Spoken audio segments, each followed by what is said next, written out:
Yes, good evening, everyone, and welcome back to the Football Tribe UG channel. Robert Kesakos is your usual suspect. I welcome back to yet another live broadcast on your favorite football updates channel. Apologies, we are late because our setup got antagonized, not by anyone, but suddenly I've been locked out of my email. So when I, restarted everything, things were not in the right place. So we had to redo everything. We had started, a broadcast. But like I said, we it's good to have us. It's good to be back on this beautiful Tuesday night. Like I said, we are following events from the Africa Cup of Nations, where Uganda Cranes are already a goal to nil behind Tunisia, and then we also are following the events from the EFL Cup at the quarterfinals between Arsenal and Crystal Palace. So we'll be looking at the starting lineups of both teams. We'll be looking at how teams have fared so far in as far as the opening stanza is concerned. Uganda have looked very, very shaky. They've had to defend really, really deep because Tunisia have literally pinged them back. I mean, it's more or less expected against an opponent who they've met previously on 6 different occasions and yet have never won against. They've conceded 19 goals and only scored one in those 6 meetings between these two sides. So it's really, really sort of understandable and quite obvious that they are the underdogs coming into this particular fixture.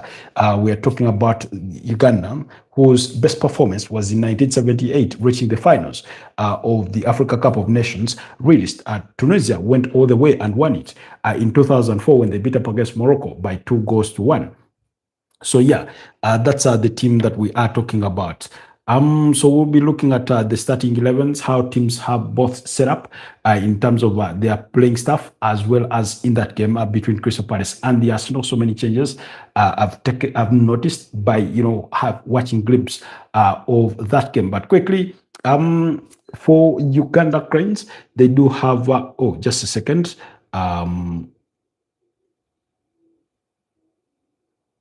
Okay. I seem to have a comment from Zamira Zamira Halmoradova. Hi, how are you, Zamira? Good to have you on the broadcast. Do let me know why you're joining us from this evening, and I'll give you a shout out. For those of you that are just joining us, my name is Robert K. Sakos, and I'm coming to you live from Kampala, Uganda. Meanwhile, for the Uganda Cranes, they do have Salim Jamal Magola in goal. They have Jordan Obita and Rogers Torach in their centre back. I do not know why Erio Capradosi has not made it to the starting 11. Toby Sebic to the right back and Aziz Kayondo to the left back. Rogers Mato, Kalida Ucho, Kenneth Semakula, and Jude Gabi in that midfield, with while ahead of them is Malvin Lorenzen and Stephen Mukwara in that setup. It's a 4-4-2 kind of system, or 4-4 or 4-4-1-1 kind of system, depending on which way you interpret it. Then quickly, on the side of Tunisia, they have Aymen Tamen in goal. They have Yan Valley. They have Dylan Brono. They have Monstasa Talabi. They have Ali Abdi there. They have Elias Sadi. They have Hanbo Mejbri. For those of you that remember him at Manchester United, also had a stint with Sevilla on loan. Then they have Els Shiri, and then they have Fajani Sasi. Then they have Hazeme Mastouri, and then Elias Achouri. Those are, the players. It was Elias Shiri that scored that goal to give Tunisia the lead. In as far as Mejbri trying to find the back of the net to give Tunisia the second, but I couldn't find it. That goal came in the 10th minute when I think Tunisia had already had as many as 10 attempts on goal. Really, a very, very impressive start for very, very brilliant start for Team Tunisia, as you would expect it, as you would really, really expect it. Like I said, nothing is really, really surprising in as far as how those teams are faring in the context of this particular evening. So thank you so much for those of you that have joined the discussion. Please leave me a like on the broadcast, but also consider subscribing to the channel if you're new here. Arsenal seem to be fumbling their chances in that midfield. Seem to be fumbling their chances.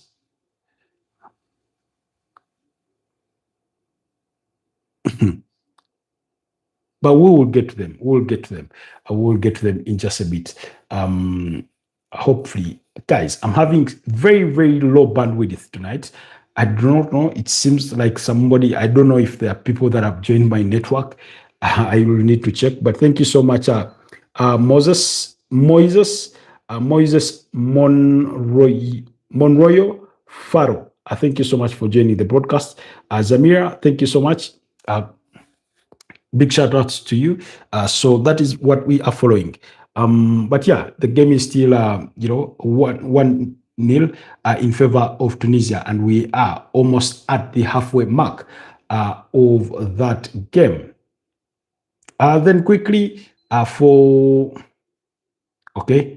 maybe before we get to that, there's a comment from Pin or Pine. Are you Ugandan? Yes, I'm Ugandan. Coming to you live from Kampala, Uganda. FC Mobile player agent. How are you doing, my brother? Good to have you on the broadcast. What do you think our chances are? We've had a couple of moments where we've gone forward, but nothing good has come of that for Uganda. OMG, same. Good to know, Pine. I hope I'm pronouncing your name the right way. I tend to struggle with some of these usernames that some of you use. But yeah, thank you for joining the broadcast. Kindly leave me a like on the broadcast, but also consider subscribing to the channel while you're here with us. So for me, really, my expectations in this game, like I said in the preview, are really, really low. I can only hope that we give Tunisia a very, very good fight. I do not have an expectation that we'll win.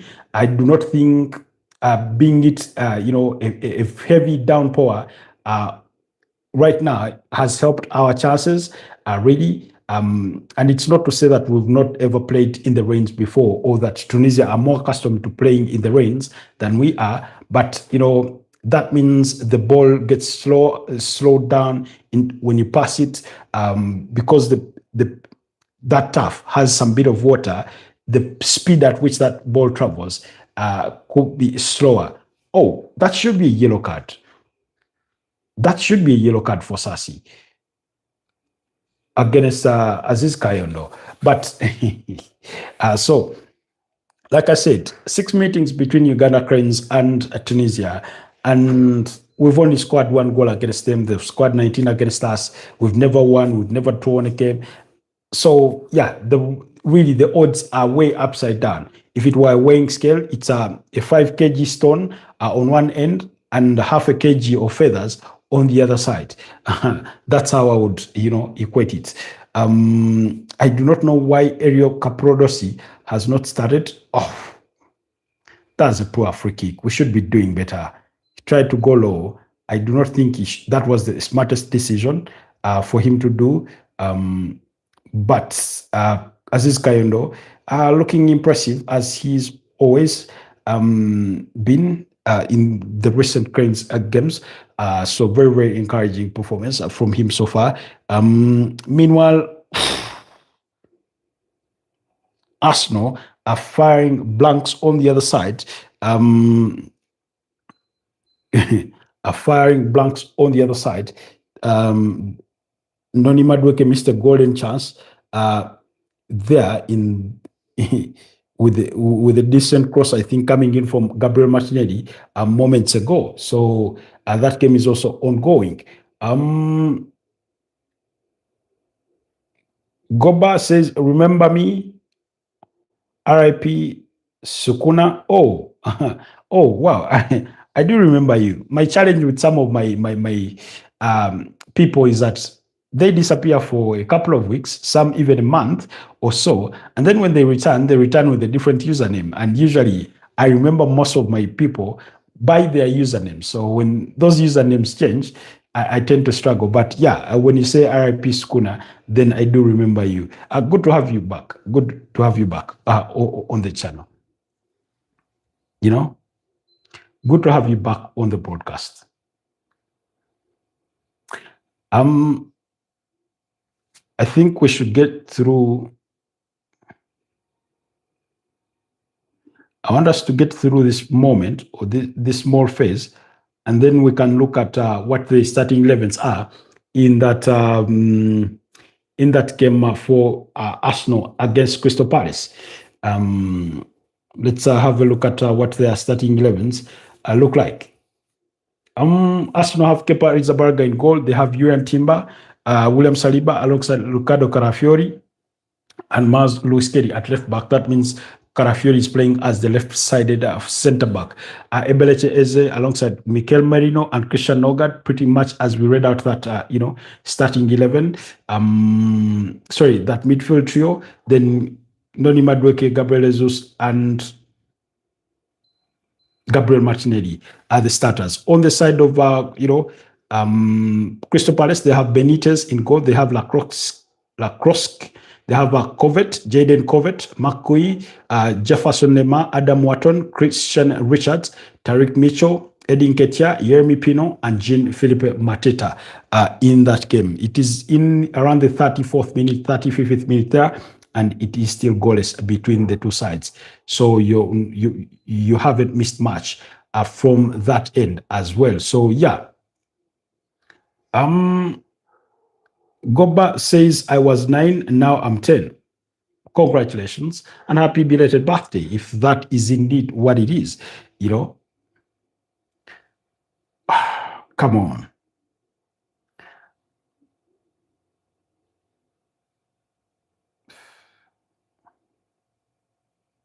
That's a poor ball from Aucho to Aziz Kayondo. Should be doing better. We're not going to get much of the ball in that area.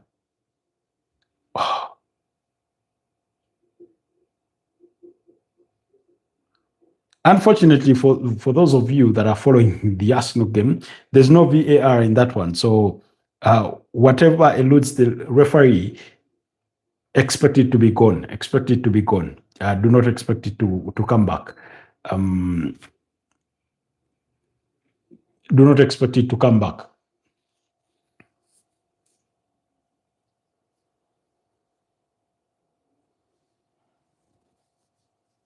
Otherwise, but he gets the ball. Christian Richards gets the ball. Gabriel Jesus appears to be limping.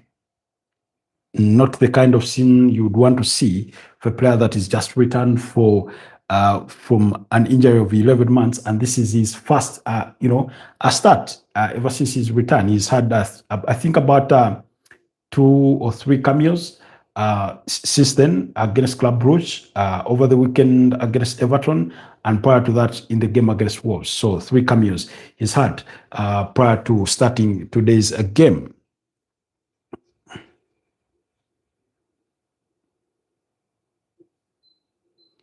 And for the first time, hopefully, in as long as I can remember, Christian Nogard is started at the pivot of midfield. We've been calling for him to be given minutes, and he's been started alongside Mikel Merino. My only reservation about that was whether the partnership would work, because it's not like they've played together before,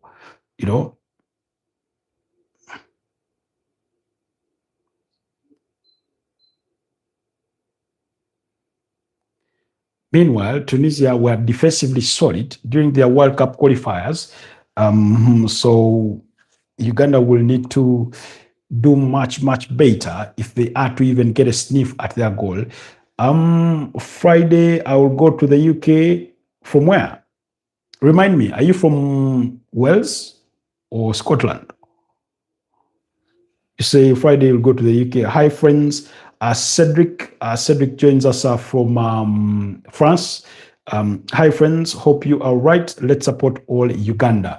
Yeah, we are rooting for it. Hopefully, we get a result here. I mean, if the Uganda Cranes can give me a draw, I'll be happy with that. But so far, we've hardly had a sniff at that goal. We've hardly had a sniff at that goal.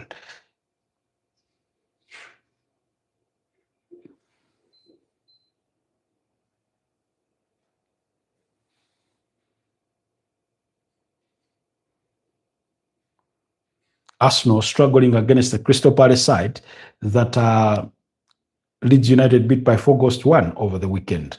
No, I come from Iran, but I live in Germany. Oh, and you're traveling to the UK? Wow. Okay, you come from Iran. I mean, until recently, with Iran being in the news for the wrong reasons, I didn't know much about them. Caro says, Caro Haura says, hello, Caro. Good to have you on the broadcast. Cedric says, I read an article saying that 6.5% of all can are from French province of Paris. Oh, okay. Caro says, I'm a Ugandan. Good to have you, Caro, on the broadcast. I'm a Ugandan too. Okay, Cedric, I'm trying to make sense of can. What do you what the can means? Indulge me there. I'm a bit lost, if I'm being honest.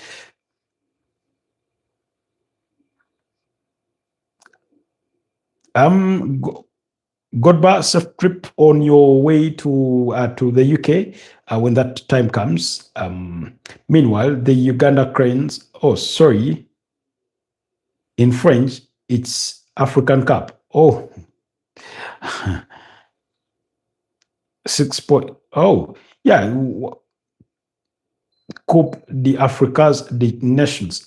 Oh, okay. You're saying it in French. Now I get you. Now, yeah, I mean it's very plausible because you have so many players from, especially within West and some northern parts of Africa. Oh wow, what a brilliant call! 2-0 to Tunisia. That was a brilliant call. That was a brilliant strike. I mean, it's hard to even be mad at the boys, let alone be mad at the goal itself. It's really, really been a brilliant goal. I remember, for those of you that are just new to the channel, a couple of days ago, no, sorry, not days ago, but a couple of weeks ago, I did an interview with Aldrin in Sobuga. Meanwhile, Noni Madueke just forced Benitez into a brilliant save. Madueke hoping to find the breakthrough for the Arsenal on the other side. So a couple of weeks ago, I did an interview with Aldrin Insobuga Senior of StarTimes, the vice president for StarTimes Uganda, and I was asking him about what our chances at the Africa Cup of Nations are. And he said, he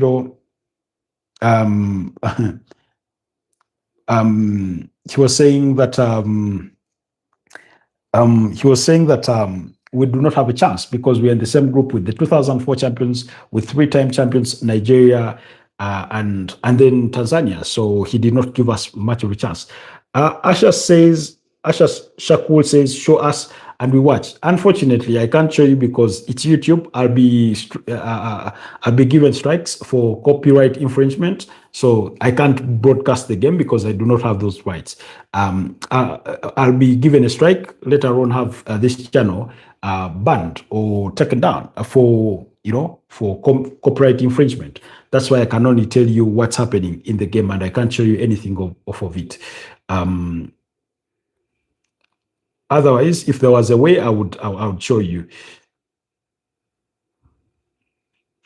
But I can give you the only alternative I can give you is if you do go to the channel under socials, go to the channel under socials where the socials are listed. There's a link to my X. If you can inbox me there, I can share with you where you can try and catch the game from. It may not be fancy, but at least you'll be able to catch the game. So that's the best alternative I can give you.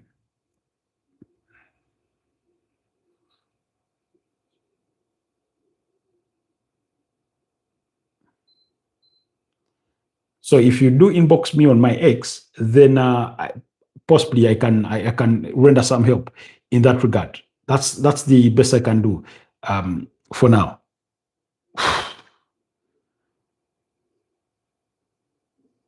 Arsenal being dominant, but still failing to find the breakthrough there. Okay, Asha says put a mirror behind and it will be a mistake, bro. You won't be able to make sense of it because I have a split screen, so my portion for the game is actually small because I'm using the same screen to read your comments, but also using the same screen for an extension to follow the Arsenal game. So if I do a mirror, even if I were to put a mirror, first of all, you're going to see players almost inverted or vice versa, you know. So you still won't be able to catch it.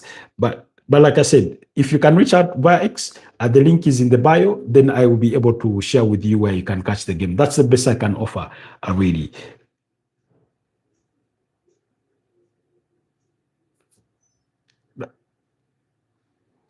That's the best I can offer.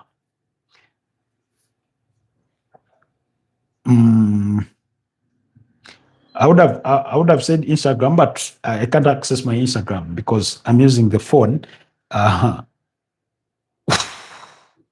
Jesus Christ, Urian Timber. Again, Gabriel Martinelli bringing in another cross. Urian Timber heading it over the bar. Gabriel Martinelli has looked really, really sharp down that left wing. He's looked really, really sharp. He's put in a couple of crosses that have been missed. Otherwise, Arsenal should already be ahead in this game. When you look at some of the statistics from that game, 4 shots on target out of 8. Arsenal have had an 80% ball possession overall so far, according to online statistics. So that tells you the kind of dominancy they're having in that game, but are still yet to find the breakthrough. Was that Eric Mitchell that they were sending to the cleaners?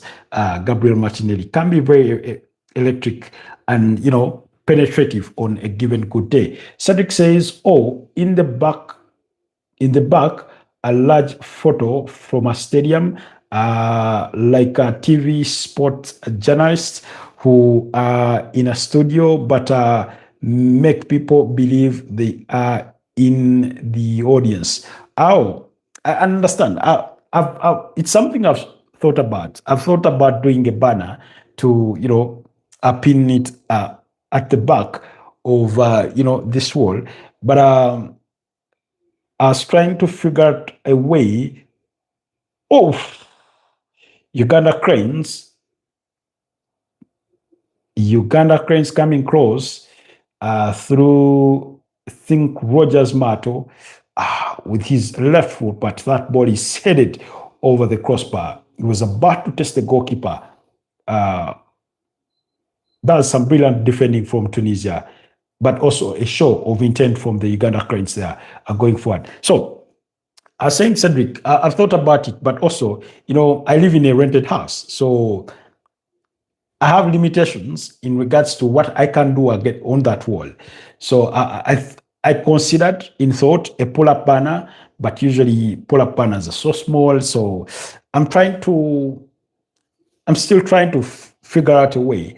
Or the other alternative would be me using a software that then creates, an elusive background, sort of an imaginary background of some sort. That would be the other alternative. But then it would require me to have some old technology set up. That's to do with CBS. It's a broadcasting software. Only if the landlord is a football fan. Exactly. You know what that means, because if I'm to put up a banner, actually, the best would be a sticker. It would be a sticker that I can put on the wall, and then it sticks, properly. But that's the best I would be able to do. Otherwise, a banner would mean I need to drill some holes or nails, for it to hang. So it's a bit difficult, but it's something that I've considered or thought about before. But we will see. resources provided and what we can convince with the landlord, maybe, just maybe, we can. Oh. Tunisia had started a short corner. I hope I'm not missing any of your messages in case anybody has reached out on X. It says disconnected. Why? Meanwhile, I was forced to set up a pin for my chat on X.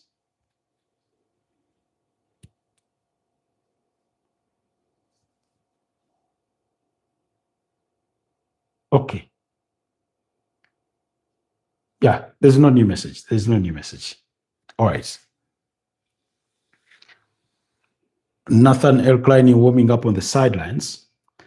But I mean, by the virtue of their own performance, Arsenal should be, in the lead in this one. But and the funny thing about football is that you can't dominate a game of football, and in one moment, in a lapse of concentration, you sort of concede. Meanwhile, the game between Uganda Cranes and Tunisia has gone into halftime. Uganda always struggles against North African teams. You are right. Yeah, thank you, Titi, for joining us. Titi joins us from Texas, USA, but he's a Moroccan. As far as my memory serves me. Correct me if I'm wrong about that, Titi. So, yeah, we always struggle against teams from North Africa. I do not know. I do not know whether that sort of doubt creeps into our heads every time we get to face them, or it's something that, or they're just overall better than us. But even for teams that are overall better than us, even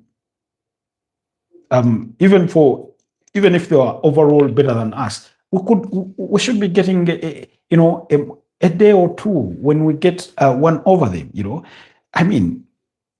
Even when we are at a dominant, Namboli, we still struggle against them. I remember a couple of years ago, I think this was 2015, when Sports Club Villa, was it 2016? No, 2015. 2014. Let me see if I remember this correctly. Around that period anyway, between either 2014 or 2015, a Sports Club Villa won the Uganda Cup, beating up against KCCA by 3-1. For those of you that remember, that game that had to be replayed, the final had been taken to Ntungamo, that is Western Uganda. Now, because of bad officiation, the game FIFA called that the game be replayed. And, KCCA still got beat by AC Villa. So by the virtue of winning the Uganda Cup, Sports Club Villa qualified for the Confederations Cup, the CAF Confederations Cup. And when they met with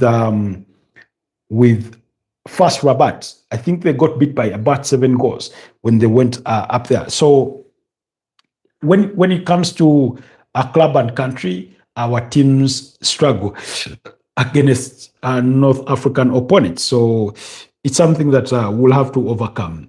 I do not know whether it's a jinxie. I don't know whether we get nervous against them. I do not know whether it's bad luck, or we do not work hard enough, or we are not well drilled enough, or we are not organized well enough to go against them. We always struggle against them. I'm excited to see South Africa against Egypt. Our predictions. South Africa against Egypt. As good as South Africa are, they always look vulnerable to me. In any case, we saw that against Morocco. Sorry, we saw that against Angola, because they edged that, dominating the ball 52%, I think, compared to 48% of Angola. We saw Angola had some really good moments in the game. South Africa scored, I think, a goal or two that were ruled out. And then they also hit the crossbar. Yes, they looked good, but there are things that you always think they should be doing better. So for me, Egypt retains the upper hand. We're talking about the 7-time champions up against a team that has only won it once, and that was in their debut campaign in 1996. So on paper, they always have a good team because they have one of the best domestic leagues. but you get the feeling that they always come short. So I'll go 2-1, Egypt to edge it. Egypt to find a way to win that one by 2-1. And the reason for that is because South Africa equally play that sort of expansive football where they will give you spaces, and if you can exploit them, you will get a chance. You will get a chance. Meanwhile, Arsenal's Gabriel Martinelli is on the floor in what appears to be an injury, or was on the floor. Sorry, that's a rewatch for he was on the floor during the tail end of the first half. Oh my God.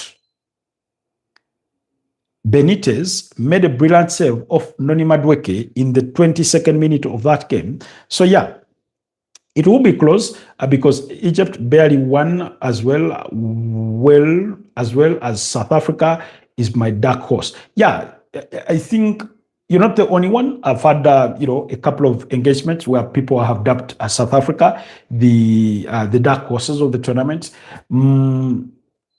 I think, and I have nothing against South Africa, but my conviction about South Africa is equivalent to the conviction I have against England when it comes to major tournaments. They always have a good team.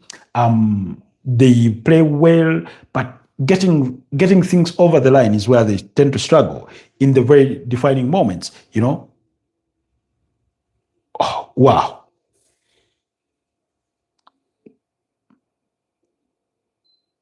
That was a brilliant header from Gabriel Jesus to force Benitez into a brilliant save in the 25th minute of that game, And then Maz Luis Kelly put in another cross, Noni Madueke to it, forcing Benitez into another save. Arsenal have been dominant in that game. Guys, I'm catching on some, highlights that I may have missed during the first half of that game between Arsenal and Crystal Palace. So forgive me if I pause in my own submission as per your comments. So yeah, so South Africa, at that team for me, they have a good team, good players. They play good football, but sometimes getting things over the line is where they struggle the most, and that's my reservation about them. And yet Egypt, even during their struggles, somehow you'll find them going far deep in tournaments, particularly when it comes to AFCON.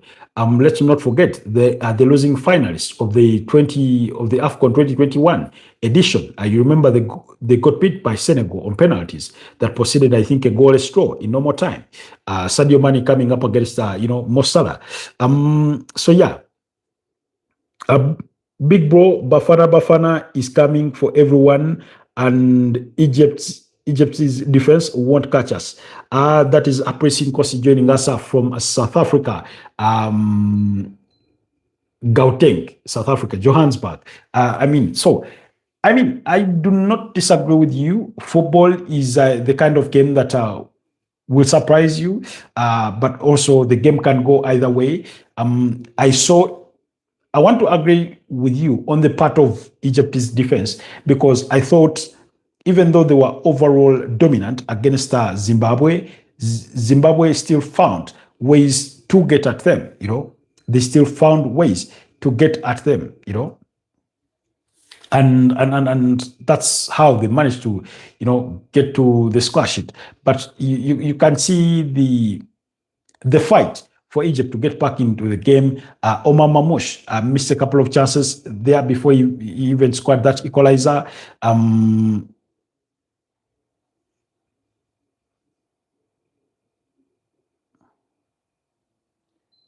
I'm not sure Gabriel Martinelli will make it back for the second half, but we'll have to wait and see. So yeah, so Pressing Kosi, as of course a Bafana fan there, believes that they can get one over Egypt, but we'll have to wait and see. But also the possibility of the two sides cancelling each other out in a 2-2 draw also quite out there, also quite out there.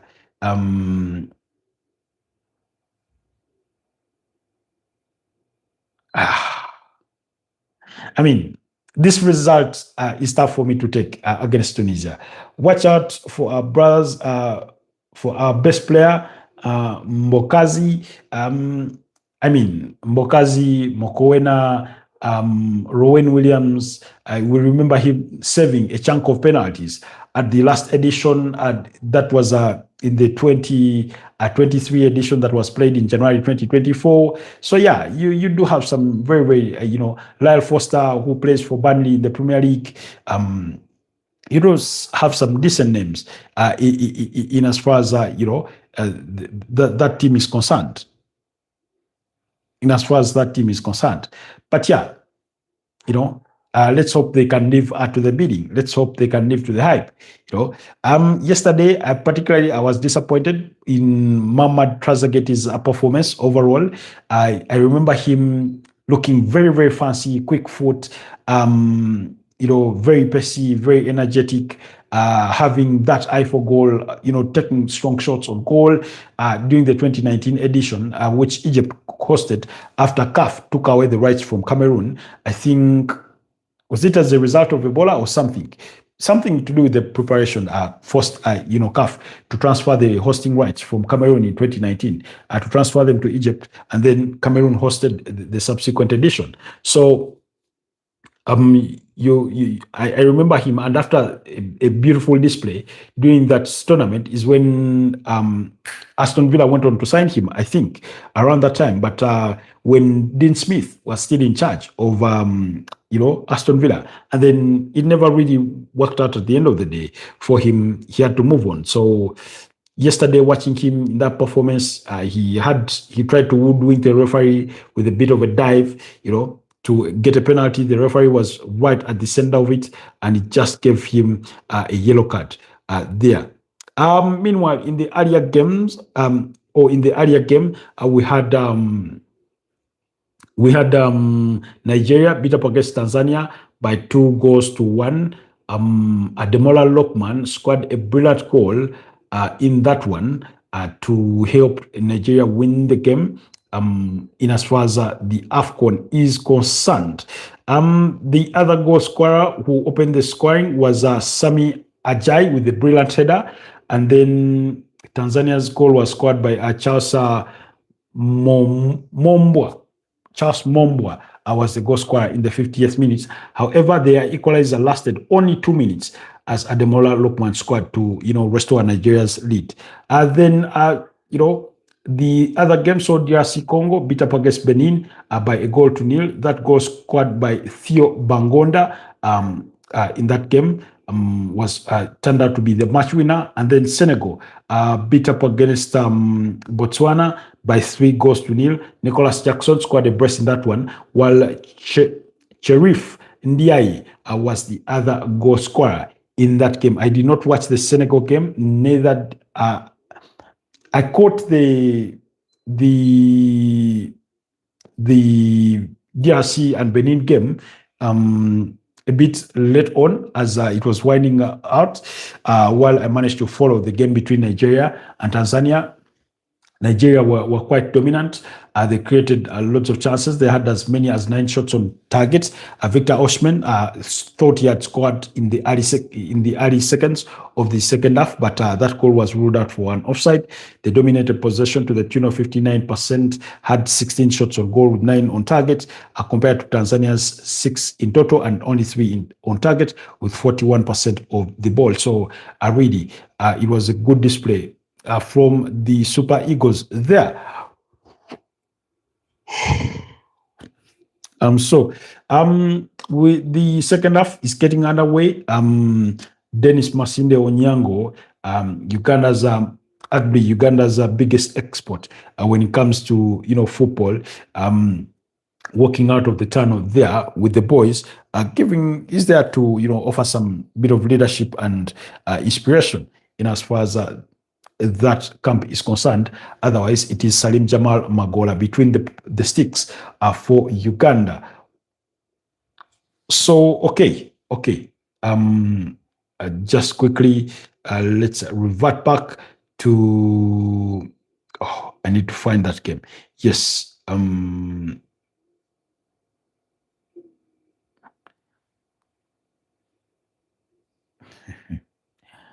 trying to find but thingy, the player you're telling me that is Mbokazi did not even start yesterday's game. I do not seem to remember him, and I was just revisiting the starting 11 here, and he was not part of it. But anyways, we'll wait to see him in the later stages of the tournament in as far as things go. Otherwise, we are destined, we're going into that second half. Oh, oh, I thought, I was wondering what's happening to my other screen, where I'm catching the Crystal Palace game.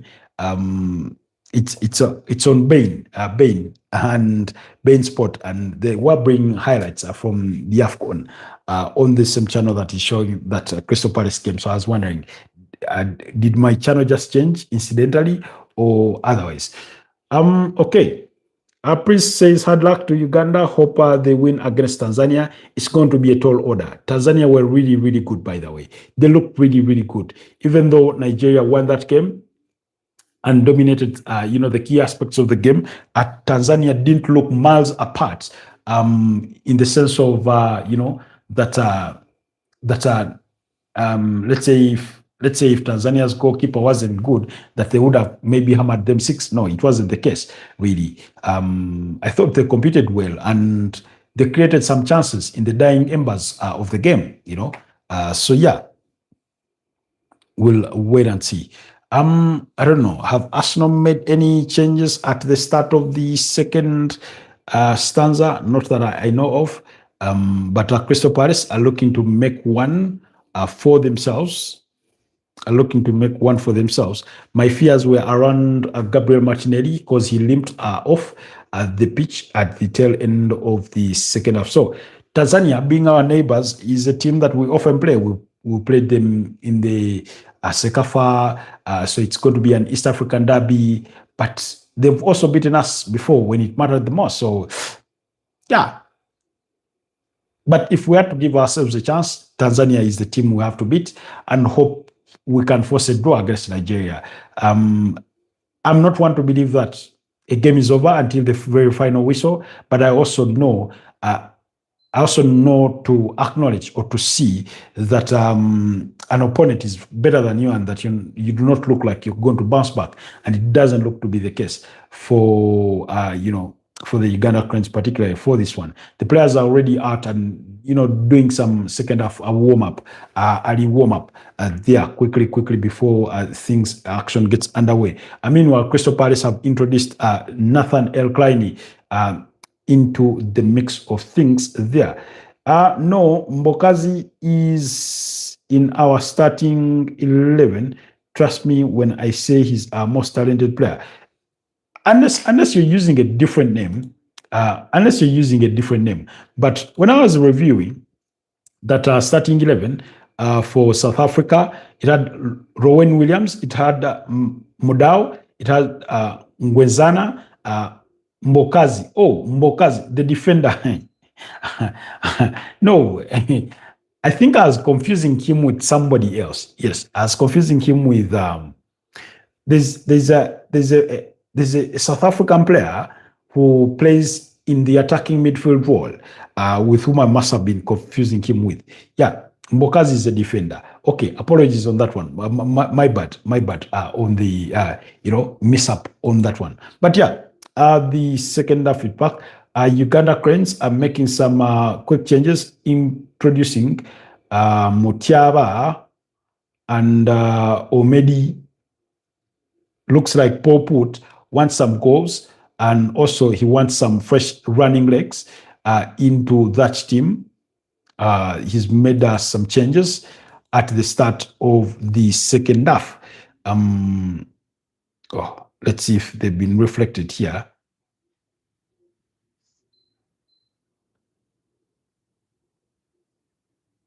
Okay. Travis Mutiaba has been introduced, as well as Omedi. Omedi's other name is Dennis Omedi, yes. So let's wait and see if those changes will draw some impact in as far as the second half is concerned for the Uganda Cranes. Otherwise, being 2-0 at halftime, I mean, isn't a or is a good sight for any team. Um,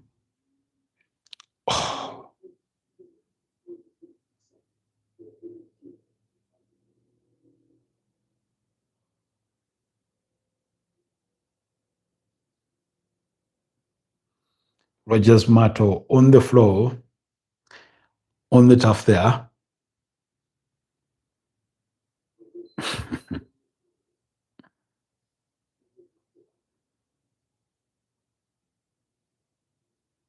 Jesus Christ. These players are all over the place.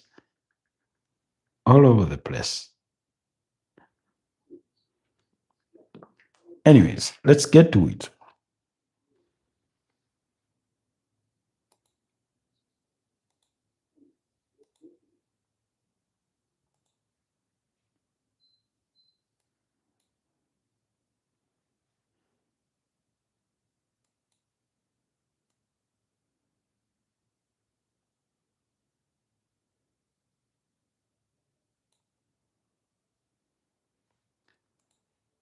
All right. That's just a different notification. Meanwhile, there are reports that Anton Semenyo has chosen Manchester City over over any other suitors, who included Manchester United, Liverpool, and Chelsea, who made inquiries to the players' camp.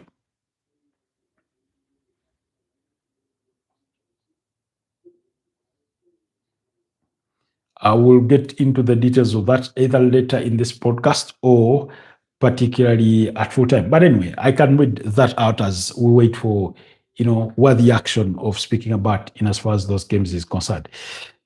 So Ben Jacobs says Manchester United made a strong pitch to Anton Semenyo, but remained disciplined in their approach.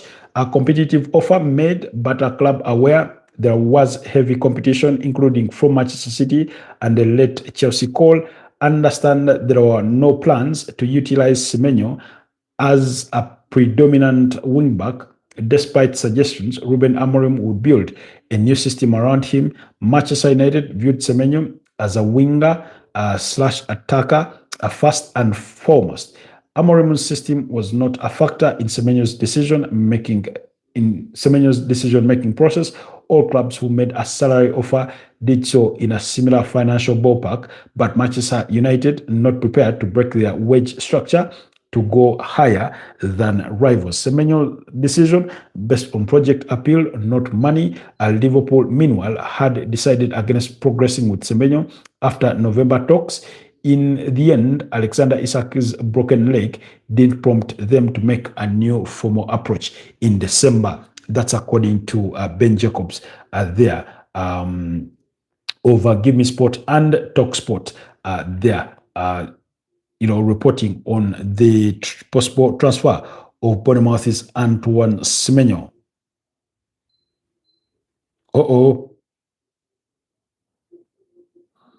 Arsenal fumbling the ball in the area.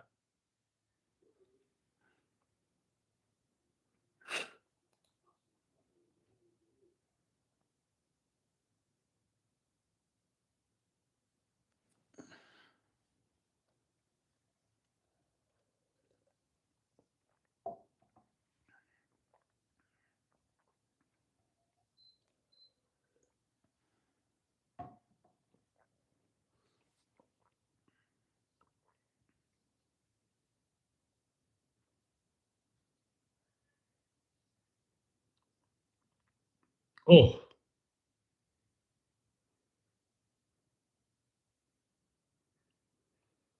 as the tactical foul from Tunisia. My feed for the Arsenal game is really, really struggling. I can barely watch 2 consecutive minutes without the feed buffering.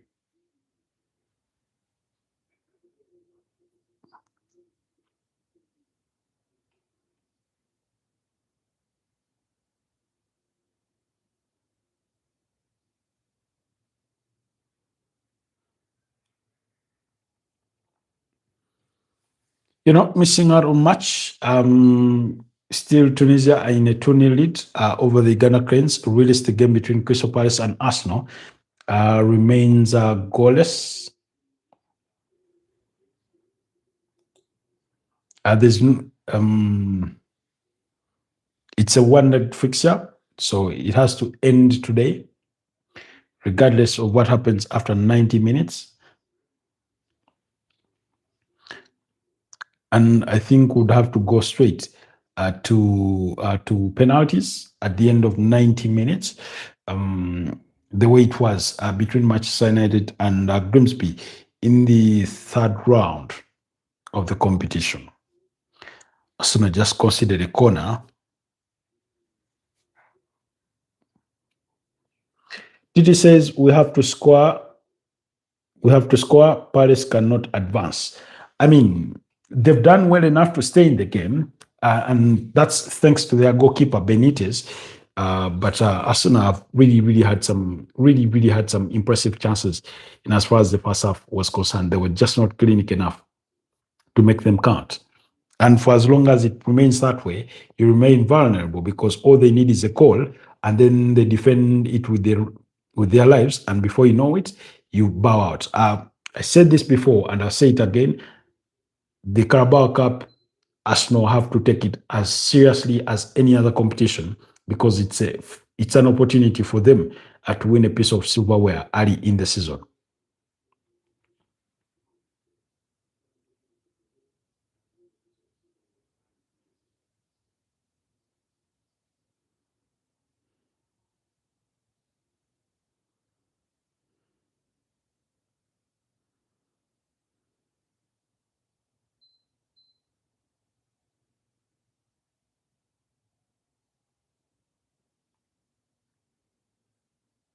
Paul put, the Belgian gaffer is in charge of the Uganda Cranes.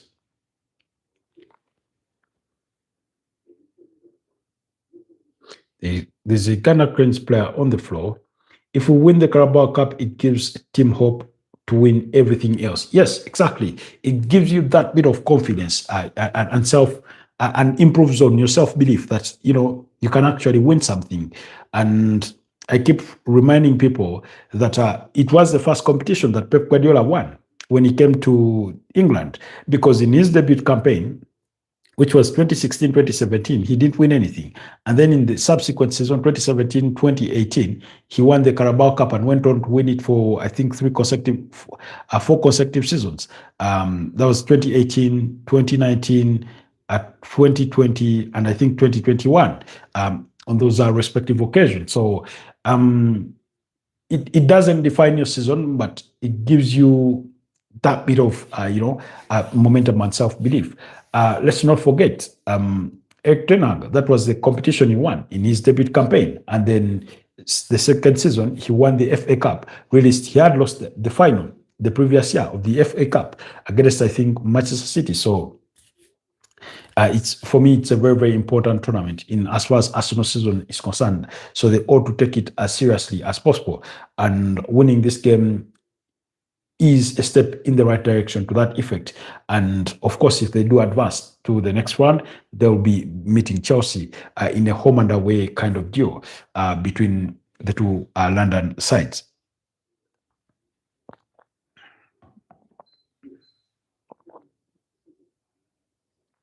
We have the squad depth now, so no excuses left. I mean, if Arsenal were to fail to win it, it won't be because of lack of squad depth. They have the squad depth. Unfortunately for them, it's been sort of done by injuries. Injuries have really done a number on Arsenal. And that has forced them into some uncomfortable moments in the season already. In terms of what players they can field, when they field them, and where they play them. So it's the same reason we saw Christian Nogan play as a centre-back in their 3-0 victory against Club Brugge. So at that time, they had so many injuries. And even as we speak, Gabriel Magalhaes is still out. Ben White is still out. Kai Havertz has just returned to training. So, those are some of the issues they do have.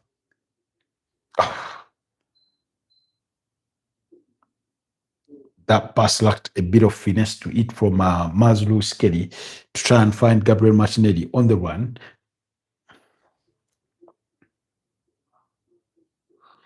Uganda Cranes ought to be leveraging on these set pieces.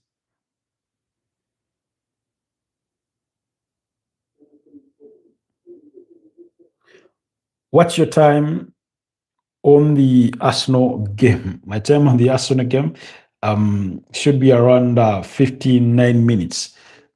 But I do have a lag. So because of poor bandwidth, I tend to have lags and then it skips, so that's why during the first half, I was catching up on some of those highlights.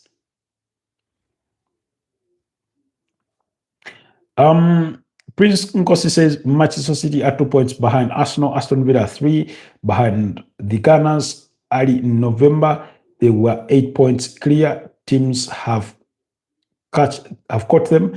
Will they hold on, or you think they will lose it at the end? Not an easy question to answer, but I'd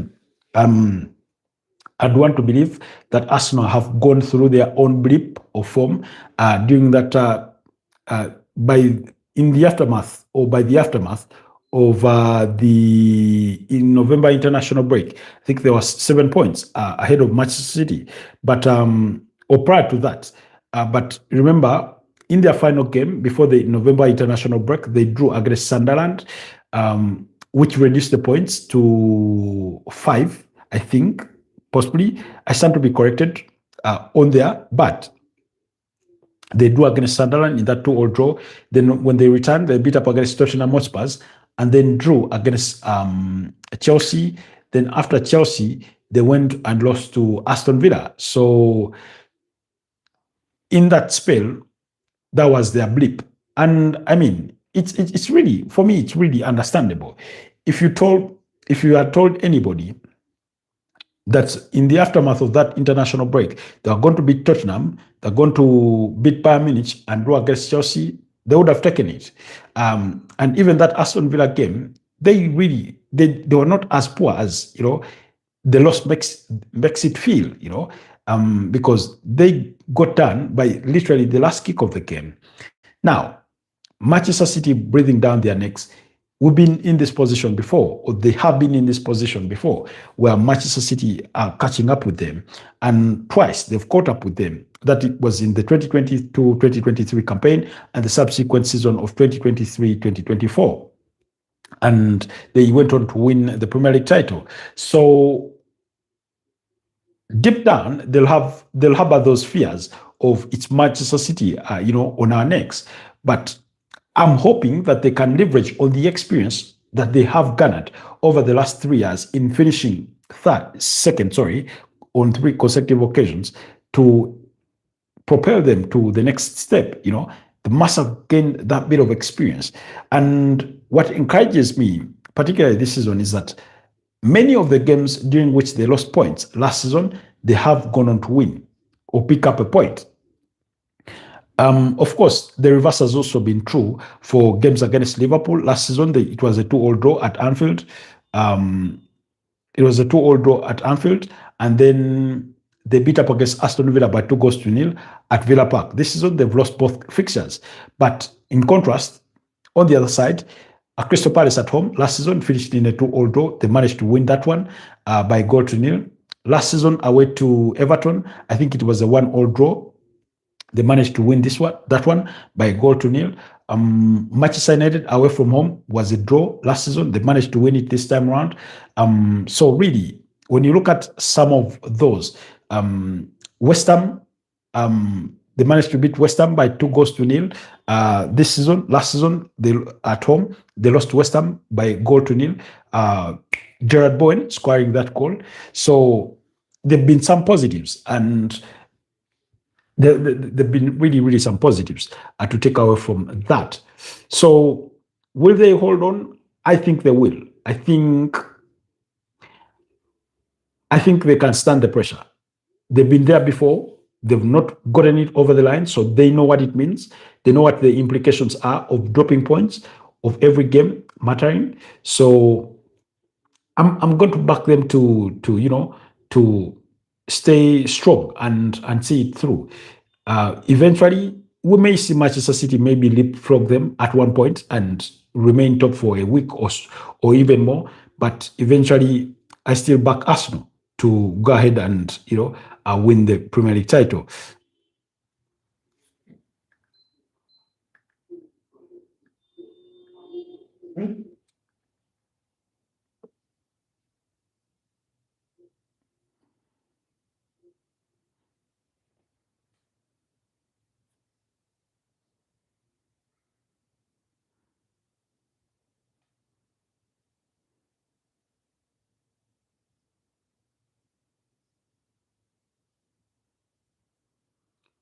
Oh.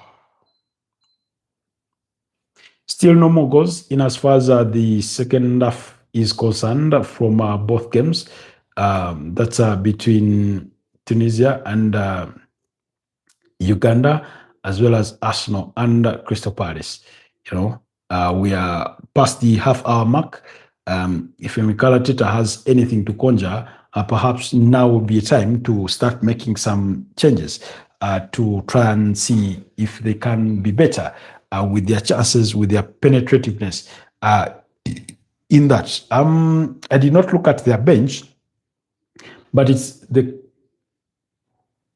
Tunisia is the Tottenham of Africa. Titi there saying Tunisia is the Tottenham of Africa. I mean, I wouldn't disagree with you. They often have a good team, but then they do not look impressive. They do not look impressive in tournaments largely. Maybe this year could be different for them. But oh yeah, Arsenal made a halftime change, withdrawing Gabriel Martinelli for Leandro Trossard.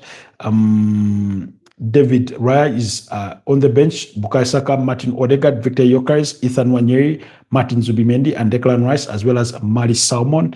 I think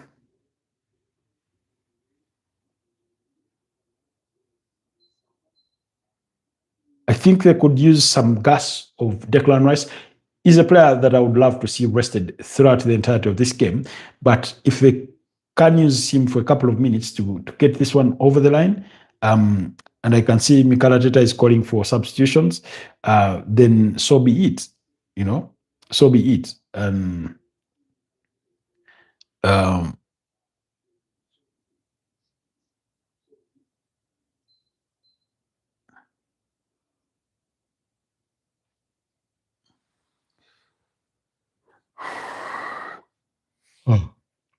Excuse me.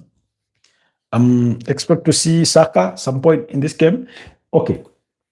Back to that comment about Tunisia. Yeah. As good as Tottenham look at any given season, getting things over the line has always been a problem for them. There's what I call the Premier League corner, that final bend of the season, usually around April. That's when they often capitulated to whatever their goals or aspirations were in a season. After Arsenal fell off in the running for the 2016 Premier League title against Leicester City, oh, come on.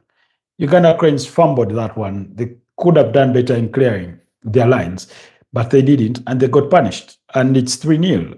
And the more you concede, the more things are going to be ugly for you, because it could come at a point when a goal difference is what is supposed to save you in this tournament. You remember previously, in the previous campaign, Ivory Coast, the eventual champions, went through as one of the third best teams from the group stages, So conceding 3 is really, really ugly. It's really, really ugly. It's really, really ugly. Oh, come on. Ball bounces off, a Ghana Cranes defender. They go through. There's a cutback. Khalid Aucho, I think, arrives late. Is it Khalid Aucho that arrives late? I mean, that cutback. And then when the goalkeeper saves, the reaction from Aziz Kayondo is late, and they can't get it, over the line. On the other side, so yeah, I'm hoping Tunisia can give us the kind of performances they've had during the World Cup qualifiers to show intent that perhaps after 21 years now will be. In fact,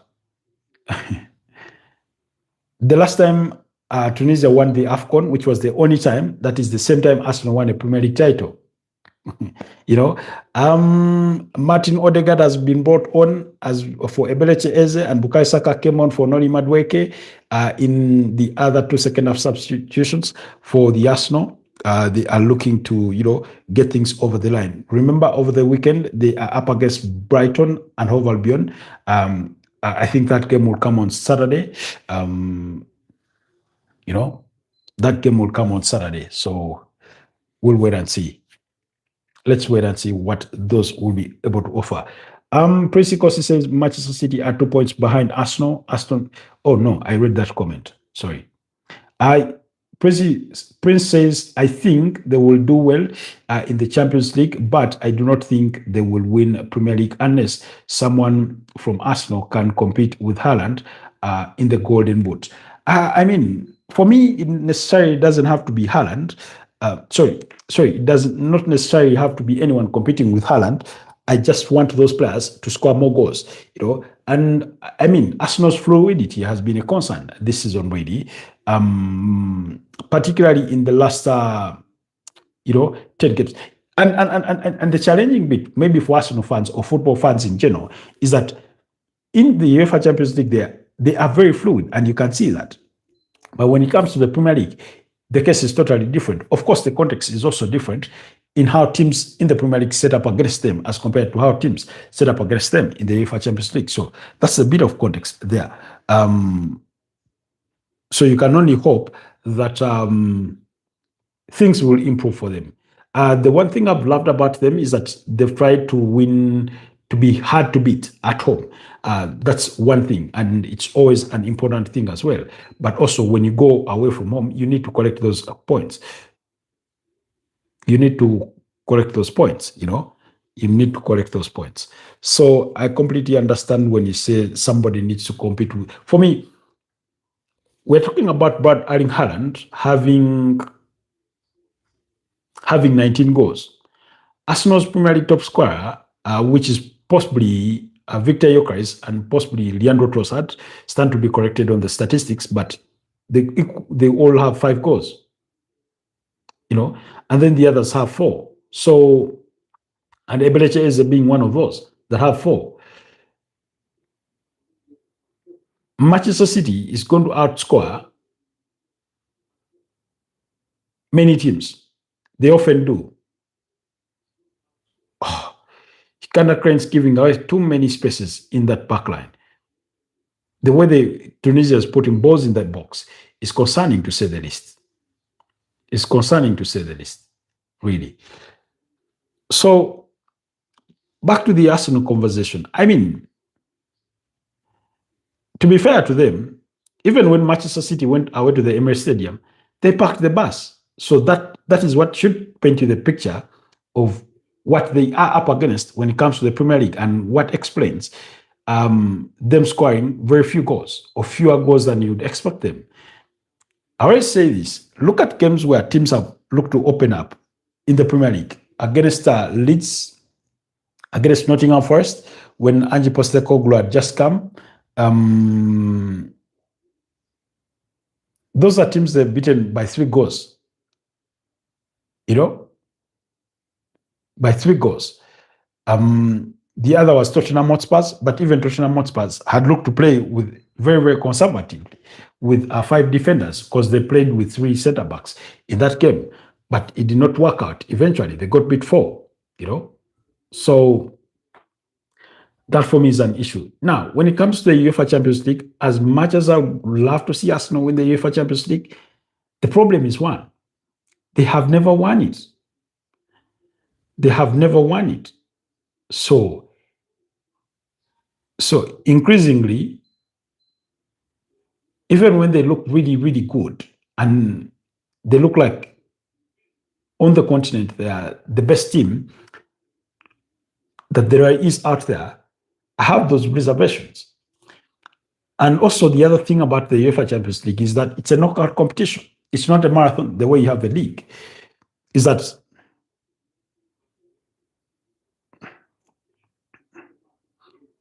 what will happen? You can come up against the lousiest of teams, and I do. I'm sorry if it's the wrong word to use, and for that note, I will not cite any teams.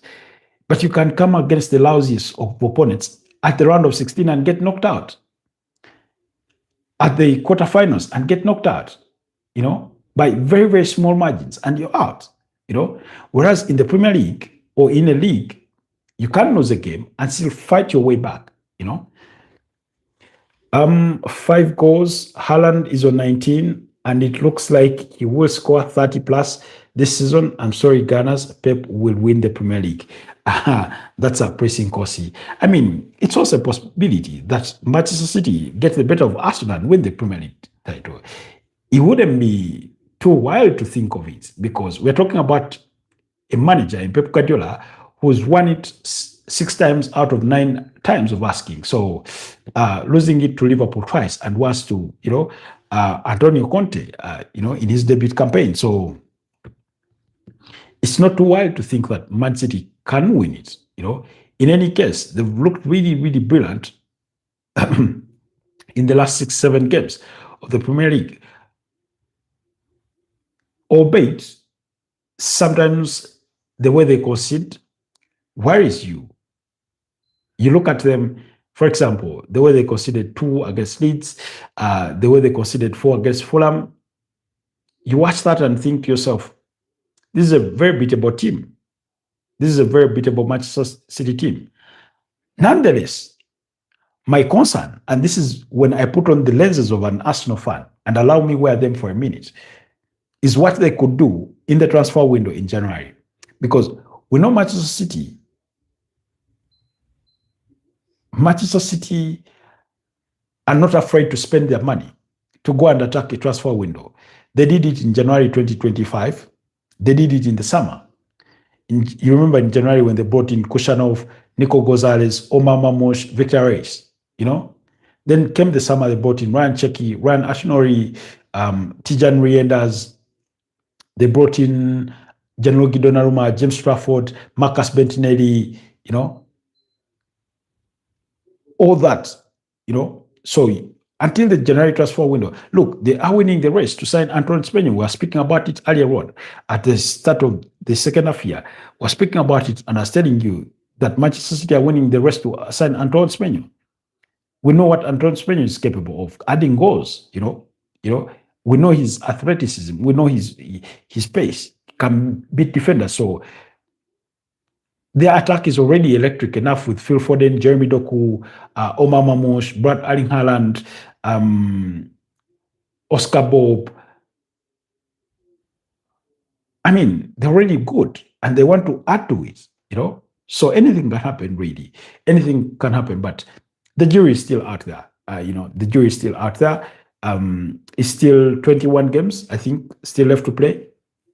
So it's still a long way. Any team can win it. Even Aston Villa.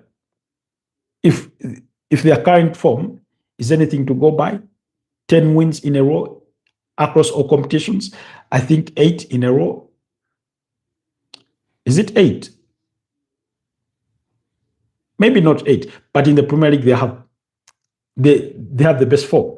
I think but like 8 or 7 wins in a row in the Premier League. So if their trends are to go that direction or to continue that way, they do have a chance, So we just have to wait and see. But yeah, Arsenal, with all their strikers, they still do not have a person with, with double digits in as far as their goals are concerned this season. They do not have, not even close.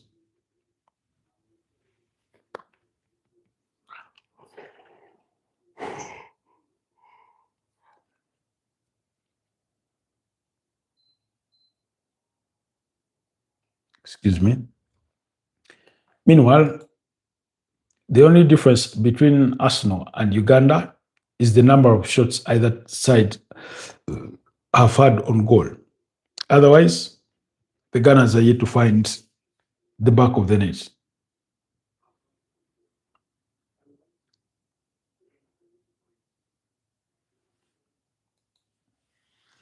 Um, Semenyo was initially an Arsenal target, but I'm confused why Manchester City, Liverpool, Chelsea are fighting for Semenyo. I mean, he is a good player.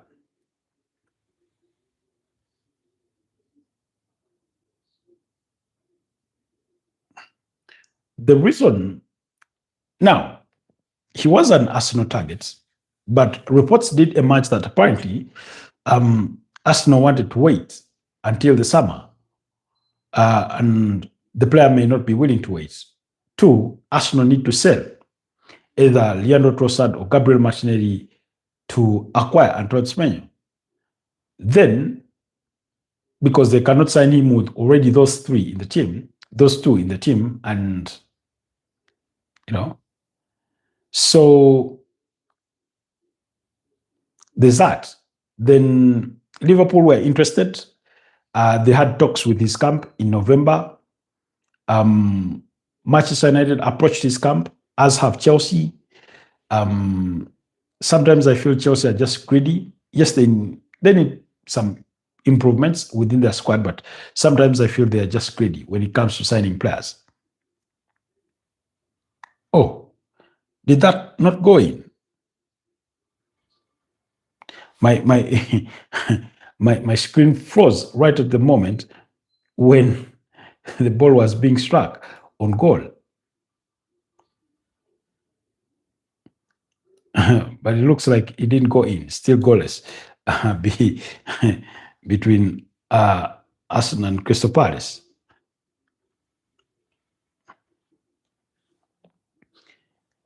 So for Man United, the pitch was good, but they were not willing to break their wage cap, according to Ben Jacobs, to get the services of Antoine Semenyo. 25 years of age, joined Bournemouth, I think in January 2023 from Bristol City for about, 10 million pounds. He's now valued at 65 million pounds as his release clause in as far as the January transfer window is concerned. If he can wait until the summer, that drops to 50, Oh, it's a goal. At long last, Arsenal break the deadlock. Arsenal have broken the deadlock. It was a set piece. I do not know who actually scored because it was a bit scrappy, but they do have the lead at long last against Crystal Palace.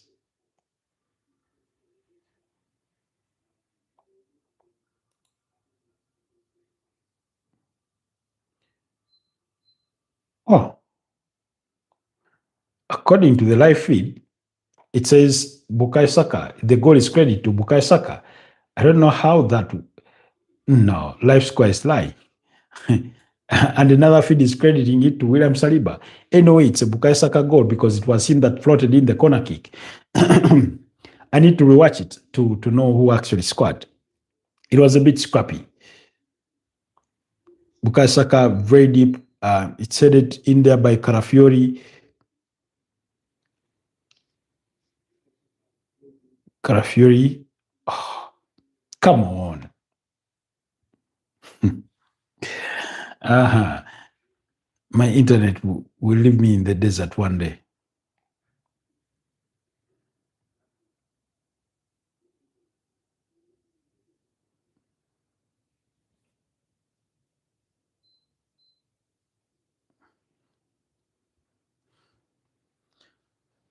Oh. Is this the Carabao Cup? Yeah, it's the Carabao Cup quarterfinal. The last game of the quarterfinal. The other three were played last week, midweek. The reason as to why this one wasn't played last week is because Crystal Palace had a game in the UEFA Conference League, so the game was pushed into this week. And whoever advances, as things stand, it appears it will be Arsenal. If they do advance, that means they're going to have 9 games to play in January. Remember, it's 4 weeks. They'll have 9 games to play. So that includes a trip away to Inter Milan. That would include a game against Chelsea. It would include a game against Bournemouth as some of the fixtures, So yeah,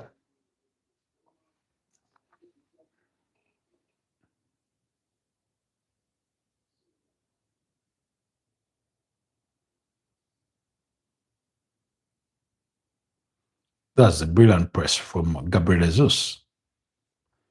Jesus Christ. The rate at which my internet is buffering. Oh, come on. He held on to that one a little too much.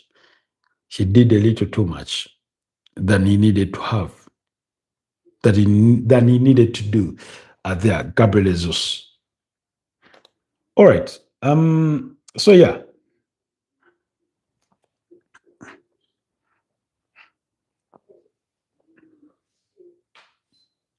Manchester City versus no. The semi-finals of the Carabao Cup are Manchester City versus Newcastle, and then either of Chelsea, either of Arsenal or Crystal Palace will meet Chelsea at the semi-finals, and it's a home and away fixture. So last season, Arsenal met Newcastle and they got beat by 2-0 in both fixtures. So aggregate was 4-0. For the eventual champions, Newcastle will beat Liverpool by 2-1 in the final. I missed the goal for the Arsenal, another own goal. It was credited to William Saliba.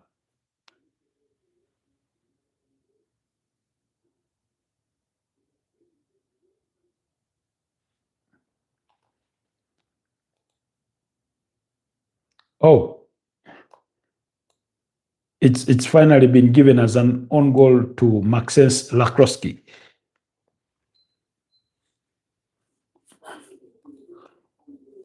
It's Hanbo Mejbri just forced Salim Jamal Magola into a brilliant save here. Tried to curl that ball into the top corner, but the Uganda Cranes goalkeeper was up to the challenge there. I mean, own goal or not an own goal, for as long as Arsenal win, that's all that will matter. And as unconvincing as Arsenal may have looked in some of their 1-0 victories, for me, I'll always take the 3 points, because at the end of the season, we won't remember how they won some of these games. We will only remember that they won or failed to win. That's all that matters. It's only special goals that win. You remember that season when Manchester City win the Premier League title and Vincent Kompany scores a wild strike against Leicester City? Those are moments we remember in the season. The rest becomes background noise, unless you win also with a huge margin. The rest becomes background noise. But yeah, against Wolves, they were very unconvincing. Against Everton, they were convincing in their performance, but not in the scoreline.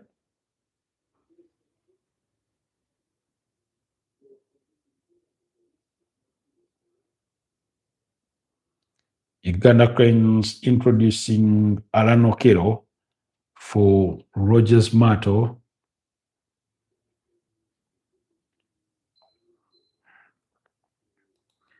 I think we've come to an acceptance that the game is beyond us.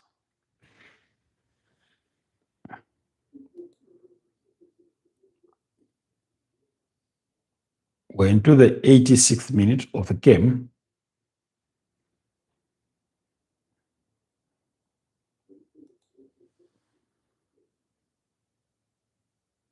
Achori with the brace already, and Shikiri or Shiri, whichever way that name is pronounced.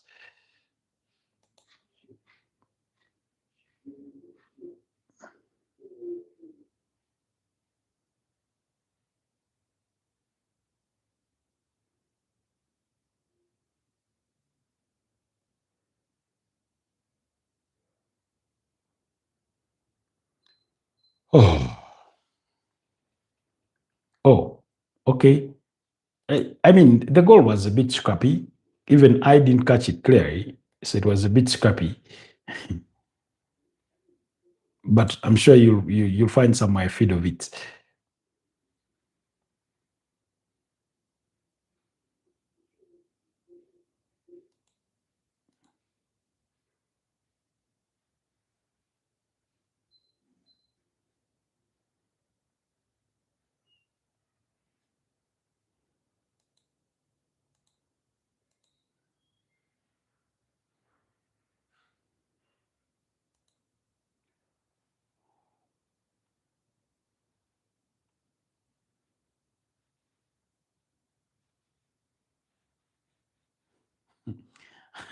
The funny thing is, I'm seeing Uganda Cranes fans who also double as Arsenal fans commenting cryptically about the games.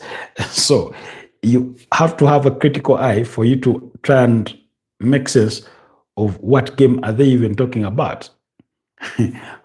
For example, one who is an artist called White Bender said, "What a half of football." So the question is he talking about Arsenal or the Uganda Cranes? You know, um,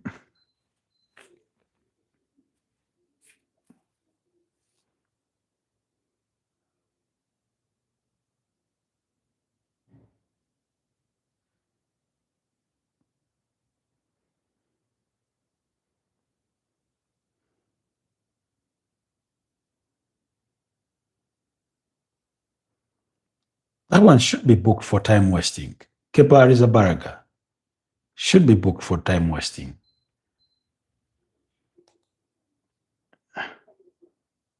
And he was booked. He was booked. I don't know. I don't know. Sometimes the players' tactic of wasting time is really, really very stupid. Why? Because you know it's going to be added as added minutes. And for Kepa Arrizabalaga, it was very deliberate. You have to disguise it at least. I remember one time, Jens Lehmann was wasting time. So he went to pick the ball from out. So what he did, as he came back, walked back to the turf, he threw it and it hit the advertising boards and it went back. So he went back for it. Of course, he was booked for time wasting.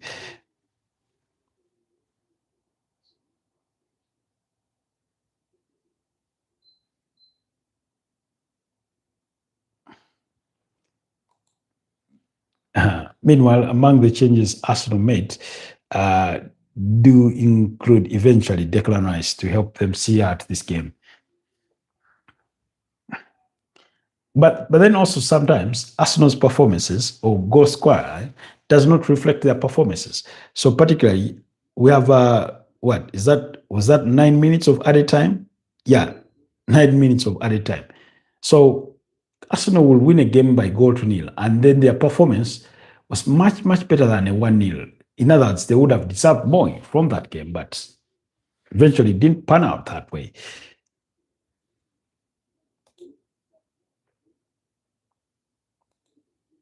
Really? Come on.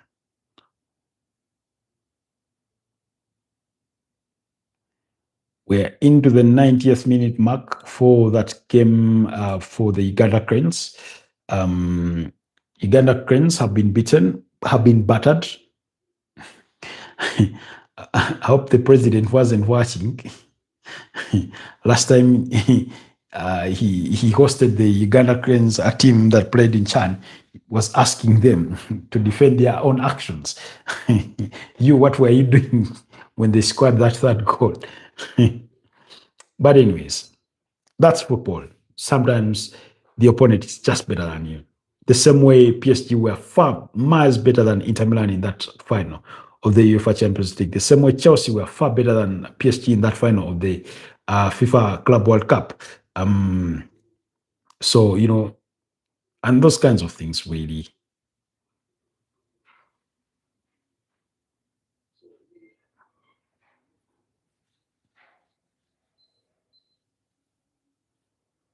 All the attempts for Uganda Cranes on goal have been really, really cut out by defenders.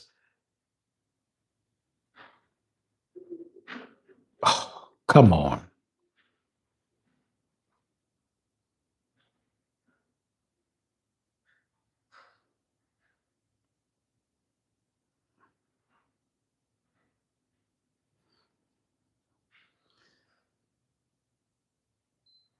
Oh,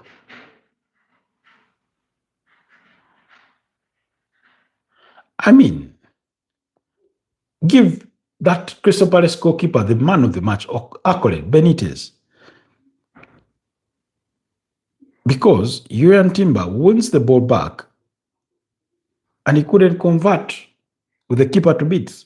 Keeper, of course, came out flying quickly. But Benitez should be given his flowers for the man of the match accolade.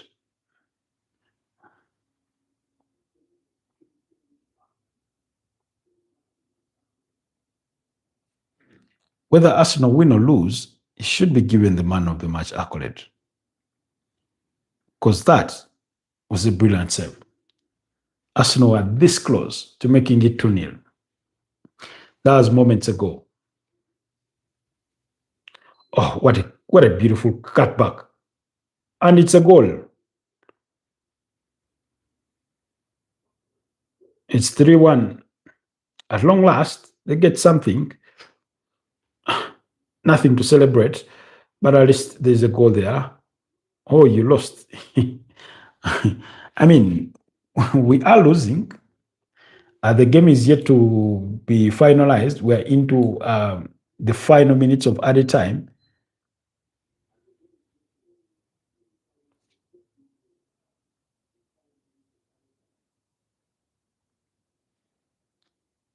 Meanwhile, on the other side, Arsenal could be close to conceding.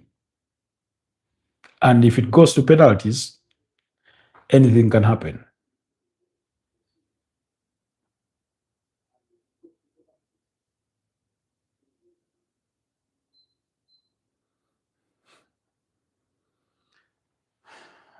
Oh, come on.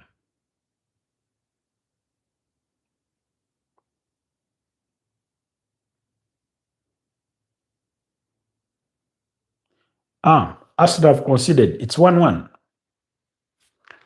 It's 1-1. Told you they are conceding. McGay.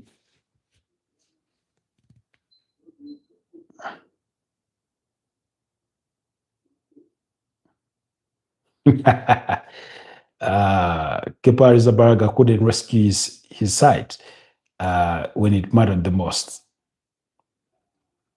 Arsenal just missed a golden opportunity on the other end through Yuan Timber. Of course, the Crystal Palace goalkeeper Benitez to the rescue of his side, and then they come this side and score. And that's football for you. That's football for you. It's not over till it is over. But at least for the Uganda Cranes, that's over. That's over. They're not, they do not have a chance in that one.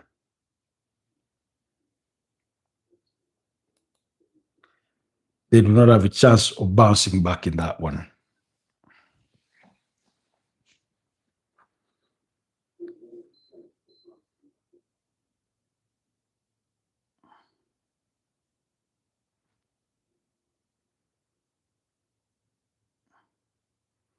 They just made things very, very difficult for themselves, Arsenal there. You're having the worst day ever. Both Arsenal and Uganda are suffering. I mean, it is football. That's it. For Uganda particularly, nothing that I'm watching, I didn't expect. So, and we have a local saying, or a local adage, that what comes when you know takes very little from you. So that's the loose translation that I can quickly put it into. But yeah, so for whatever is happening with the Uganda Cranes, nothing I would have expected. But also, particularly for that goal, I mean, I looked at the set piece where it was, and I just thought to myself, Arsenal are going to concede here. And they did just that. Kepa Arrizabalaga got nutmegged, got nutmegged. And like I said, when you miss chances on the other end, you're going to be punished at one point. You're going to be punished. And if it goes to penalties, anything can happen. Benitez has been the best player on the pitch in this game, by the way, for me. So yeah, it's a bad day in office, really. It's a bad day in office. But yeah, the game between Uganda and Tunisia is wrapped up with Tunisia winning it by 3-1. Elias Achouri with the brace in the 40th minute and in the 64th minute, while Elias Shiri, or Shiri, I think. That's how they pronounce it. Maybe they skip the K. Was the other goal scorer, with Dennis Omedi scoring what turned out to be a mere consolation for the Uganda Cranes. So That puts them at the bottom of the standings of Group C. Their next game will be up against Tanzania. So, yeah, it's been the final game of the AFCON today on match day 1. The other fixtures, Tanzania lost to Nigeria by 2-1. Senegal beat up against Botswana by 3-0. DRC Congo beat up against Benin by 1-0. And yeah, so it's wrapped up. Tomorrow, of course, the fixtures do continue with Burkina Faso up against Equatorial Guinea. Algeria will be up against Sudan. Ivory Coast will be up against Mozambique, and then Cameroon will be taking on Gabon in the late kickoff for tomorrow. That's Wednesday, the 24th, Christmas Eve, Wednesday, the 24th of December. On Christmas, that will be the 25th. There will be no games played. Games will take a break and return on Boxing Day. That's when the action will continue. So do not expect, action from there. Okay, let me read those comments. Paris, okay, no. TT says this Arsenal are not winning anything. This Arsenal are not winning anything this year. They have been horrific lately. I mean, particularly today, it's been a case of missed chances. Based on what I've watched, it's been a case of missed chances. And for as long as you have a 1-0 lead, you're always going to be vulnerable. Even with the 2-0 lead, you are still vulnerable, given how we know the context of games, because until you see out a game, it's not over until it is over. So particularly here, that's been the case. They missed loads and loads of chances, by the way. They've missed loads and loads of chances. By missed, as I said, missed, also give credit to the goalkeeper, Benitez, on the other side. I think he's been really, really remarkable. The save he made against Yuan Timber, the save he made against Noni Madueke. There was a couple of others, particularly in the first half, and things like that. So, but Arsenal have a knack of making things difficult for themselves.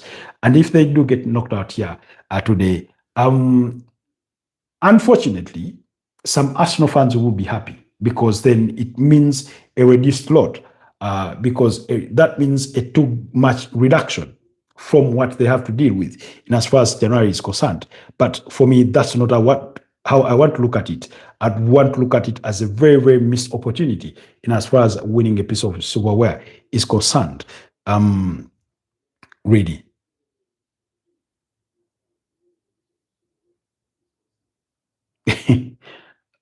We do not want to break the curse. When we lost Aubameyang, we lost the difference maker and never replaced him.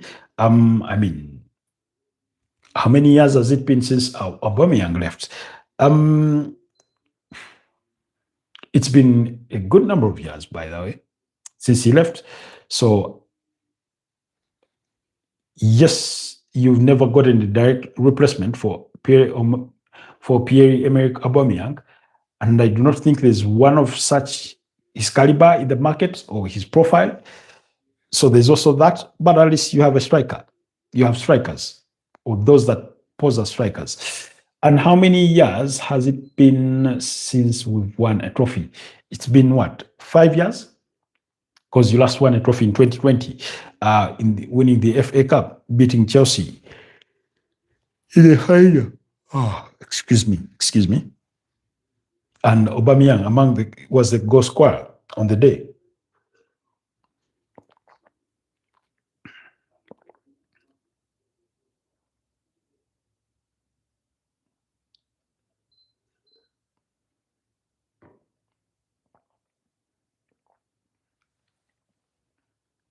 Meanwhile, I understand the rule says a minimum of, but anyways, penalty kicks it will be. So whatever happens,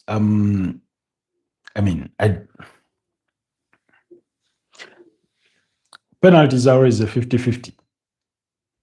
And they can go on all night.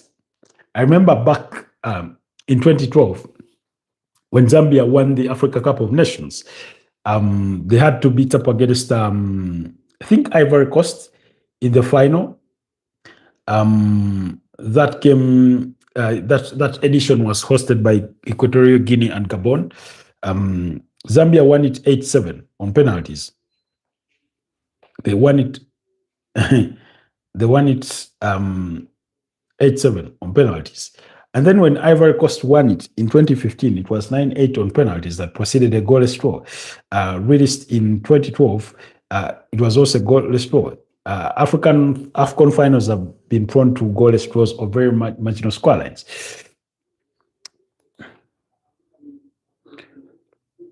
We thought the difference maker would be Gyökeres, but he is misprofiled. But he is misprofiled and is useless in the squad. I do not think he's useless just because the team has been slow to adapt to him, and the reverse is true. Let's not ignore the context within which he's played. I do not think he's been a bad player. I'll keep saying this, and I'll die on this high tree. If the case was that he's being created chances and he's missing lots of them, that would be the worry for me. Having lived through an era of Olivier Giroud with prime Ozil providing assists and he was missing them, see him cost Arsenal the Premier League title in 2016, having seen Marouane Chamakh miss lots of chances, I mean, I've not seen Victor Gyökeres to that level because they've not given him those kinds of chances. They've not given him those kinds of chances, So for me, the jury is still out there for Victor Gyökeres. The jury is still out there for Victor Gyökeres. Brother, he is useless in this. You say he is useless in the Serie A. He would be the top scorer. At Arsenal, he plays exactly like Lukaku. For me, and like I said, when I look at him play, I look at some of the runs he makes and he doesn't receive the ball. And then suddenly, when the match ends and he's had 13 touches on the ball or 18, he's the one that gets blamed. Yet his teammates have not found him as often as they should be finding him. Go back to the weekend in that game that Arsenal win against Everton. There is a moment Yuan Timber is played in a through ball. I do not particularly remember whether it was from Bukayo Saka or Martin Odegaard, but he goes on through. Instead of carrying the ball inside for Victor Gyökeres to tap in or to lash onto, he makes the cutback to Bukayo Saka. And as much as I would want to blame him, I know that's what they are largely accustomed to, because they are not very accustomed to playing with the target man who is there waiting, to bang the goal in, So, but that in itself was a typical moment of how Arsenal playing, forgetting that they have it, number 9, who you can literally lay that cross for, and he will tap that ball into the back of the net. So that particular moment is just a tip of the iceberg in terms of when Arsenal failed to find Victor Gyökeres when he's made the right run. In some cases, he's been led for a run, but also in terms of being in the right place at the right time. But that's largely because he's often in the right place and is not found. So we cannot rely on the few moments that he's not been there to then castigate him for being such a bad player. Assuming I do not know. Assume you have a lecturer who is given you an assignment that expects you to hand it in, but every time you go to their office, they're not there. And then the only time you've not gone there, that is when they say they were in office, and then they make it appear like you've never wanted to submit in your assignment. So, context is key there. I'm not saying he is a bad player, but he does not fit Arsenal, and changing the whole squad to fit him will not happen. This team is built around having a false 9. We have no consistent goal scorers. I mean, When you say that, that's like saying Arteta was wrong to sanction the purchase of the striker because he knows that team better than we all do. And I understand when you say they're accustomed or more tailored to playing with the false nine. Let's not forget where Manchester City were or the kind of team they were. Uh, Pep Guardiola had always struggled to play with that target man. That's how he let go of Zlatan Ibrahimovic. That's why even when he signed Prime Henry, who essentially could play in across the front three, never used him as such, But look at how they play alongside around Brad Erling Haaland. They know he's their target man, and he's as a typical nine as they come. But we're talking about a Man City side that were accustomed to playing the way Arsenal play with the false nine. And he came in and he banged the goals. Why? They took a few things here and there to suit his style of play. They oftentimes they will narrow that pitch to go direct towards him, and find him, and he bangs in the goals, So until I see Arsenal shift to that or be intentional in those things, I can't really blame it on Victor Gyökeres, because if we say he's a player that he's the kind of profile that does not meet the demands of Arsenal, that's to say that Arsenal failed in getting the right player that they needed, So then it wouldn't be on the player. But Haaland is a unique target man, the best one we have seen in a decade, and young too. I mean, who is better than him at that? So it's worth it to change the system for him. Go back and watch the review of what Yemi Carragher was saying about Brad Erling Haaland when he made the decision to come to Manchester City. Everybody was saying Manchester City play differently. How is he going to fit their system? Well, he did not have to fit their system. They fitted him. And age for me should not be an issue. We've seen players that are late developers. Really, Robin Van Persie was a very good player. It took, of course, he struggled with injuries here and there, but until very late in his Arsenal career, did he really take on the mantle at that Arsenal team? You remember when he was captain, So you have to also look at it that way. We've seen star-studded strikers come to the Premier League and fail, and then go elsewhere and manage to bang in the goals. Or we've seen Premier League players switch teams and fail to. Why? Because they went into a different system that did not adapt to them and they failed. The prime example I often give is that of Fernando Torres when he left Liverpool in January 2011 to go to Chelsea. What happened? He did not score even half the goals he had at Chelsea that he had scored at Liverpool. So, and it's not like he was coming to a new league that he needed to acclimatize and things like that. That wasn't the case, because when it comes to a player coming from elsewhere, and, he first to acclimatize, usually we'll understand. But if a team does not play to the strength of that player, then you cannot get the best out of him. I remember when Arsenal signed Mesut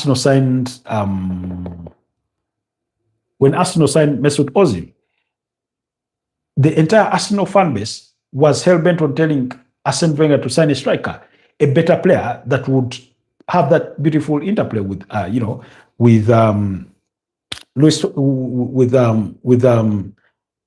Ozil, and it did not happen, at least quickly enough.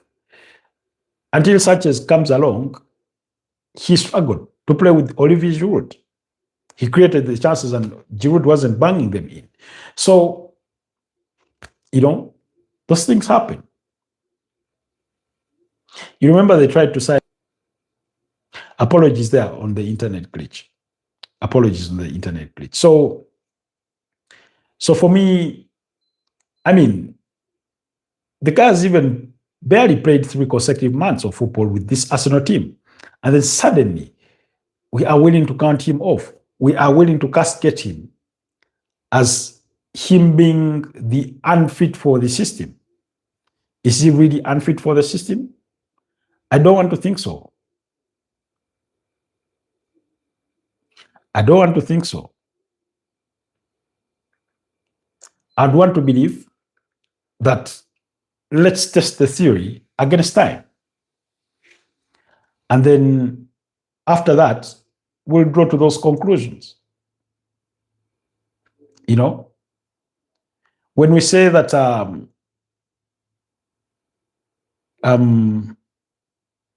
when we say that Matthew Dibuche did not work at Arsenal, he will be forgetting the kinds of injuries that he suffered. But he came from Newcastle as the best right back there was in the Premier League, you know. So really, for me,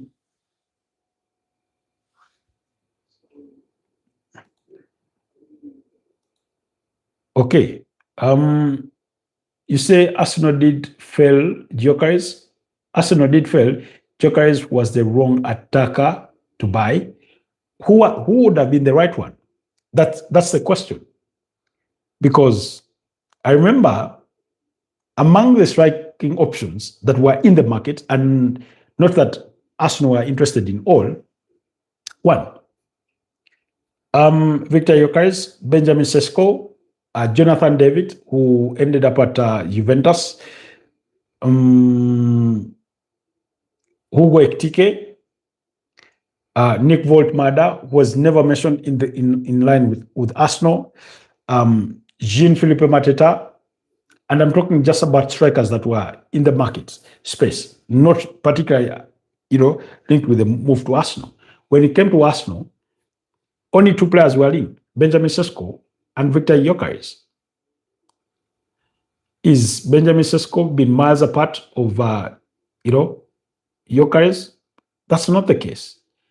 The other player who was mentioned late on in the conversation was Julian Alvarez, but that link was largely based on the fact that it was Andre Bata that got Alvarez out of Manchester City and took him to Atletico de Madrid.